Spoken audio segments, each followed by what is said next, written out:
Yeah. So, I mean, so this would imply that if you were to introduce exogenous levels of some hormone in the prenatal environment, in the postnatal environment, in the adolescent environment, that could have potentially profound and persistent effects on the trajectory of tissues developing, including the brain. Yes, it's possible. Yeah, and for good or maybe not. Yeah. So, maybe we'll keep that in mind. But now let's, as we talk about hormonal contraception and how it works and when it's used and what phases of development, let's just start out with a very simple question. How do hormonal contraceptives used by women, the most common ones, say, how do they work? Yeah. Um, a fun question because they work in different ways depending on what the form of hormonal contraceptive is. And I think sometimes that's not realized. For instance, an oral contraceptive, the pill, will have, on average, the more common, or the most commonly used pill is a combined oral contraceptive. And combined meaning it contains both exogenous levels of estradiol and progesterones. We call those progestin. So it's got synthetic estradiol, synthetic progestin. And when taken at the same time every day, it basically suppresses ovarian function. It stops the ovaries from, secreting those same endogenous levels of estradiol and progesterone, because the system senses that those exogenous levels are already present in the bloodstream, so some down regulation occurs. So progestin, estradiol, taken every day, you're going to have a boost in the levels of those. That's going to shut down ovarian function. Is that what people mean when they say that these things basically are supposed to mimic pregnancy? Is that the direction of the hormonal changes you would see in a pregnancy? These things are really, really difficult to map because the endogenous, it's hard to compare the potencies of the exogenous hormones to the endogenous hormones. I see. So we know the exogenous ones are potent enough to do that, to shut down ovarian function. Right, yep. Right. And basically take over the cycle through this kind of external regulation, right? And so combined oral contraceptives, they have an active pill phase. Active meaning these are the pills that contain those hormones for 21-ish days usually. And then there'll be some placebo pill or maybe placebo supplemented with some iron or something like this for 4 to 7 days. And when the placebo pill is taken, it's not menstruation that occurs, but there is a withdrawal bleed. And so that's kind of how the cycle is mimicked, but we can't compare well the endogenous to the exogenous levels. What's the point of doing that, to mimicking the cycle in that way by having the placebo? Why not just not have placebo? Yeah.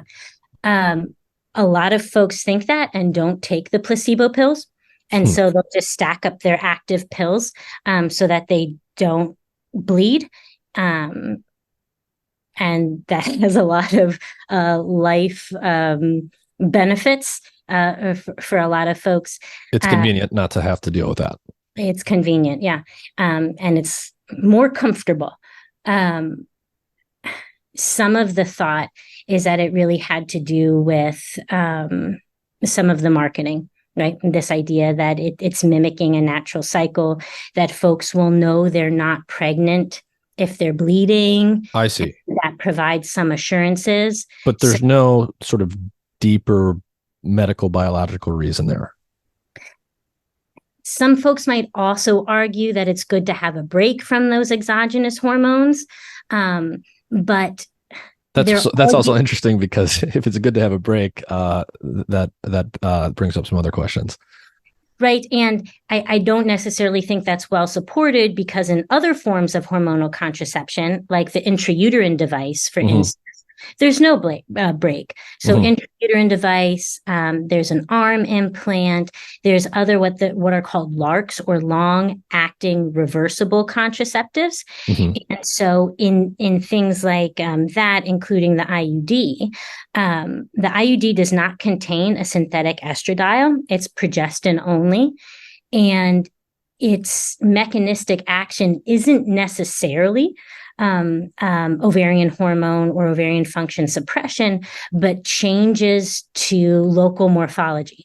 So the presence of higher doses of exogenous progesterone in the intrauterine space increases things like cervical mucus, can change the narrowing of the cervix, and can make pregnancy less likely to occur. I see. So it might be action is different. I see. So with the IUD, there's no estradiol. It's just progestin, and the changes. It sounds like you said that there may or may not be some change to ovarian function, but there are also just physical changes that basically provide a physical barrier to the sperm getting to where they need to go for fertilization to happen. And at least early on, right? The questions, and there's also is most IUDs in the US are approved for up to 5 years.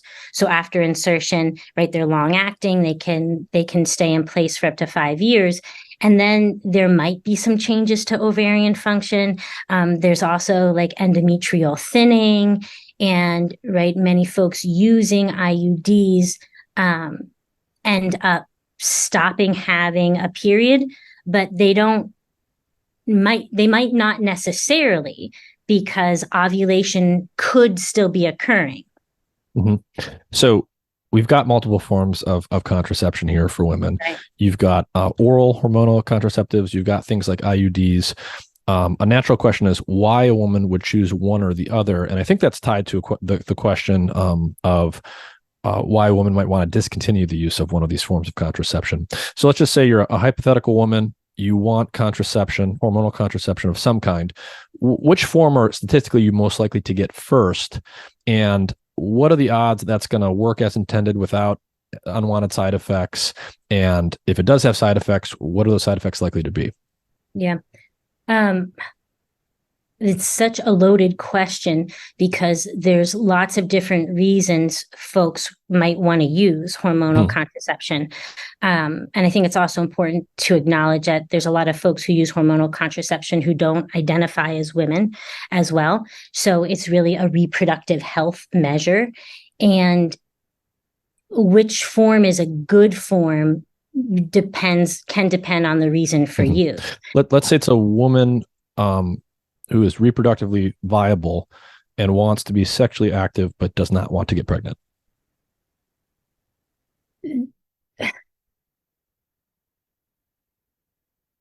I'm trying to think of the best way to answer this. I think a lot would depend on, in the US, right, to directly answer your question, where she goes for that source of contraception. And what her age is. You know, for instance, among a lot of younger folks, IUDs are often offered because they're long acting. You don't have to worry. You don't have to get a prescription refilled every month. You don't have to keep that prescription active. You don't have to worry about, forgetting or missing a day or something like this. And so these are some of the benefits of an IUD, for instance. But IUDs are progestin only, and some folks don't want to have, right? IUDs require an office visit to insert, can be a pretty painful procedure. And some folks don't want to do that and are much more content with just taking a pill. So I think in the US, and in a good scenario, there'd be a conversation between a physician and someone who wants to use, for that reason, and their situation. Can they refill a prescription? What's their comfort level with an office visit? It would really be these types of practicalities that drive the prescription decision. And the things that I mentioned about, well, these are different contraceptive actions. They could be influencing the brain and behavior in unique ways for unique people. Those aren't as much part of this conversation. It's more about the efficacy for the contraceptive purpose, if that's why somebody's taking. How common is it to discontinue the use of a contraceptive due to unintended side effects or side effects that aren't tolerated by an individual, and what do some of those tend to be? Like, how common is that, and are there any clear patterns in terms of why women say that they want to discontinue use of, say, the oral form of hormonal contraception or the IUD version of a hormonal contraceptive? Yeah, there's so many different reasons, and good and comprehensive data on this, are challenging, especially because, we're talking here in the case where someone's using for contraceptive reasons, but 40 to 60% of folks are using hormonal contraception for other reasons, for endometriosis, for PCOS, for PMDD, right? So what are the dysmenorrhea. Can you briefly define each of those terms? Yeah. Good point. Polycystic ovary syndrome, so can have really a lot of pain in the reproductive area, sometimes higher androgen levels when there's cysts on the ovaries. PMDD, we talked about premenstrual dysphoric disorder. And so sometimes for some people, those natural cycle fluctuations we were talking about can trigger some maybe negative mood, negative emotion, and other physical side effects as well. And so when folks will then use hormonal contraceptive, it kind of evens that out, right? Because it's often the same dose of a given pill at a given time. Dysmenorrhea is really painful, heavy, long periods of bleeding. So really intense episodes of bleeding. Amenorrhea would be when folks stop bleeding and might want to kind of take that over exogenously. Endometriosis, right? When endometrial tissue kind of grows outside. The places it should be can be very painful, can take folks out of work, can be very hard to function. And so in a lot of these cases and many others, having some exogenous form of ovarian hormone regulation can help even out these processes, can help folks get back to work, to get back to being themselves. Mm-hmm. So in a lot of cases, it's not just contraception. It's really a form of, reproductive health management. I see. And it sounded like you said something like roughly half of the women using hormonal birth control are not primarily using it to avoid pregnancy. They're using it for one of these other reasons. At least in data from our group. So when we work with, a large young adult population, and we'll see about, depending on the given study and what our inclusion exclusion criteria are, we'll see about half, who are saying that they're using for reproductive health purposes, or reproductive health purposes, right, in combination with contraception. Mm-hmm. And so, we've talked about all these sex hormones. Depending on the version of hormonal contraception one is using, it's going to be either estradiol together with progestin or just the progestin. But in either case, you're going to have at least one of those at elevated levels. So you're adding an exogenous sex hormone into the system. It's going to cross the blood-brain barrier, I think. And is it fair to say that if you're on one of these hormonal contraceptives for any significant length of time, that it's definitely going to lead to some kind of changes to the structure and function of the brain? I'm a scientist. I can't say definitely. And we can't really, again, it's really, really hard in humans because we can't compare those levels to what would be happening with a natural cycle, right? And to changes that might have occurred with those endogenous hormones as well. And that's kind of the state of the science right now. We're working to try to refine like mass spectrometry with some of these assessments to be able to understand different exogenous hormone levels in the blood. But even when we know what they are in the blood, we don't necessarily know in humans these components of receptor density, sensitivity, and whatnot. So So we know it's a player in the system. And we know for some people that there are behavioral side effects, some good, some intended. If you have endometriosis, right? If you have PMDD, they're intended positive side effects. And for some other folks, they have side effects that are less pleasant and that weren't intended. And so to get back to your question, then how many folks change or switch? I think these are very common, very common. And the changing and the switching doesn't always occur. Oh, I didn't like the pill, so I'm going to switch to the IUD. Especially the pill comes in all different kinds of formulations as well. I mentioned there's the synthetic estradiol, usually ethinyl estradiol. So there's in almost, this is changing slightly, but right now in the US, it's largely ethinyl estradiol, but the progestins come in all kinds of different forms and generations. And the form and the generation is determined by the other synthetic hormones from which that particular progestin was derived. And so some progestins have higher progestational activity than others. Some have androgenic activity. Some have no androgenic activity at all, meaning that the way that that synthetic progestin was derived, it can also have some receptor bind to some androgen receptors. And we have a little bit of a sense of what those activity levels are. Not active in an individual, but by looking at how those hormones work in other human or animal tissues. So we have a sense, like relatively, which ones are more progestational activity, which ones are somewhat androgenic. So some of those factors will be taken into consideration if an individual says, oh, I don't like how this one's making me feel, or it's not working for me. Right. So if there's breakthrough bleeding, things like this, suggested breakthrough bleeding is when there's some bleeding or some spotting during the active pill phase. And so that means there is still some ovarian function. And that means that the exogenous pill isn't completely controlling, right, the ovarian function as is intended. So in those cases, there'll be probably a higher dose given, or maybe consider a different type of progestin formulation. So in that way, it's like a lot of other medications. Okay, this is working a little bit. Let's get the lowest effective dose.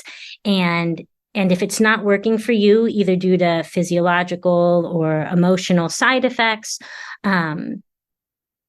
decisions will have to be made. You tweak it a little, like I like the pill, so we're going to try a different pill, or I didn't like the pill at all, so you could try something different like the IUD.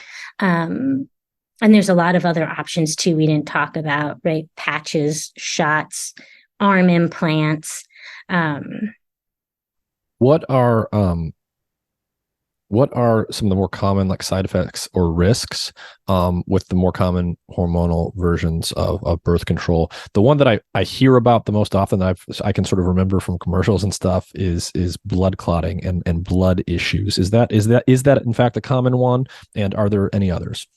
Yeah, like venous thrombosis is a big one, right? Blood clotting. And it is linked with some types of progestins more than others, right? So if that would be a risk for somebody, stay away from that type of progestin. So that one's pretty common. The emotional, I'll say, side effect, there's a lot of conversation about right now is depression. And potential depression risk associated with some forms of hormonal contraception as well. And some people really have strong and intense reactions to maybe all hormones or exogenous hormone sensitivities broadly, or maybe to, particular ones. And so that's another one that's really in the news right now. I see. So there's side effects that I guess we can call purely physiological, and there are some that are also related to mental health. Yeah, there seems to be. Some of the most compelling evidence comes from there have been several studies in Europe where they've been able to do population-wide studies. There was one done in Denmark where they tracked individuals as they were newly prescribed a hormonal contraceptive, and then they tracked them following up to 6 months, and they found 6 months out they assessed depression diagnoses as well as SSRI, so selective serotonin reuptake inhibitors. This is a common medication used for depression treatment. So they looked at depression diagnoses as well as SSRI prescriptions 6 months following, and they did see some, on average, increased risk. The risk was modulated, though. For instance, younger folks, teens, saw more risk than older folks. And it did seem like some of the risk was most likely to track with actually the progestin component of the contraceptives more than the estradiol component. And that one's that one's in all of them? Most progestins? Yeah. Yep.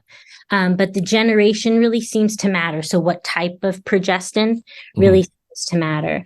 Right. A tricky element of interpreting studies like this is like, yes, there does seem to be some increased risk at the population level. But the other piece of this study that's quite interesting is that when they kept tracking these folks after 4 to 7 years of hormonal contraceptive use, those individuals actually had reduced risk for depression. So there was some initial increase, and then over time, there was actually some protective factors associated with it. Now, right, we know that with all medications, if you have a negative side effect, you're not going to use it for 4 to 7 years, most likely, right? Yes. Folks who are still using the pill or the IUD after 4 to 7 years are those who didn't have negative. So it could just be an artifact of the people who it worked for, didn't give them side effects, stick around. Yeah. But the interesting thing, if you're talking about like individual prescriptions and individual level decisions, is that for all of those people in that study, it worked well. It did what it was supposed to do. And over time, they had some reduced risk associated with it. But there was also a very meaningful subset of folks who saw some increased risk. And so both things can be true, right? It can really help some folks.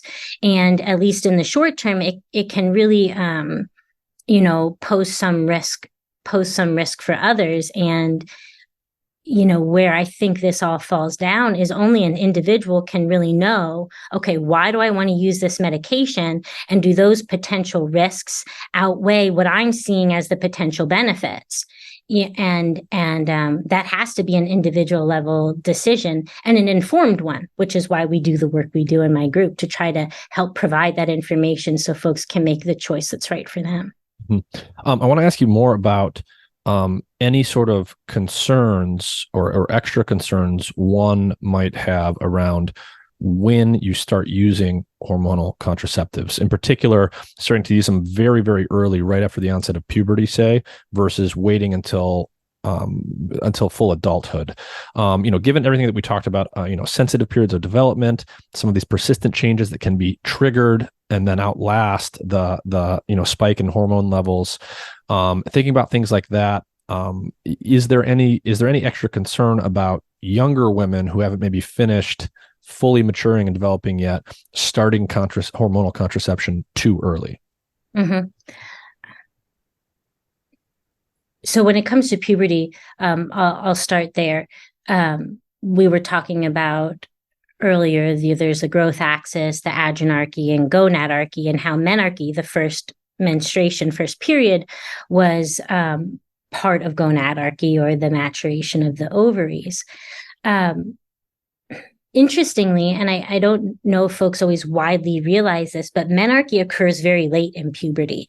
We said some of the first things that happen for girls are the growth in height and breast development, but menarche happens quite late in puberty, and so it's unlikely that folks would be seeking out hormonal contraceptives for contraceptive reasons or for reproductive health reasons before menstruation has begun. Of course, it can happen, right? There's definitely, personal considerations, but I say that because often then folks are very close to or have completed puberty by the time they would be seeking out hormonal contraception. But to your point about things being early, if puberty is shifting for everyone to be quite early, folks can have girls can have completed puberty, but, be 13, 14 years old.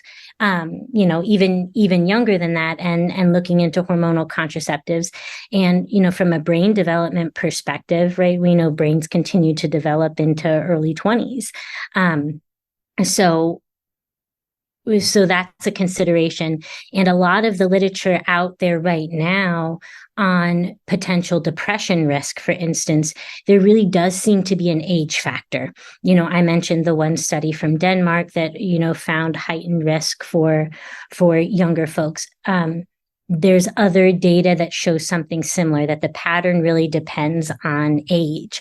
And so I think this is a key consideration, if we're talking about, what I call the complex calculus of, do I use hormonal contraceptives or not?